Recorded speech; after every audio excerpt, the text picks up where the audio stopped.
X-rays induce a current in many electronic devices, very much like visible photons in photovoltaic solar cells. This signal is called X-ray beam-induced current. In other words, the test devices are operated as X-ray detectors, and XBIC yields the local device performance.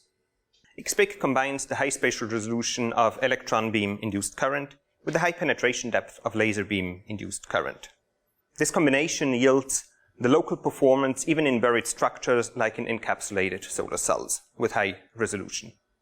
From the XBIC signal, we can determine the spatially resolved charge collection efficiency, which is critical for the electrical performance of semiconductor devices.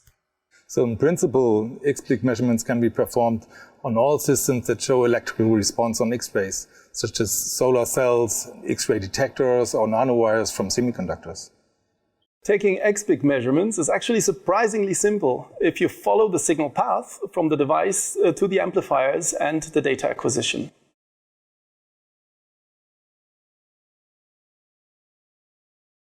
Begin by designing a sample holder to provide maximum freedom to the placement of different detectors in close proximity.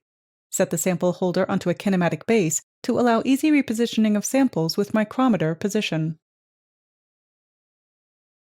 Use a printed circuit board that has been designed so that it can be used as a mount for the electronic device for XBIC measurements.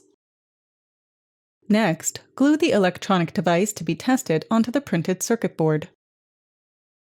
Pay attention to avoid short-circuiting by using polyimide tape. Fixate the contact wires also with tape.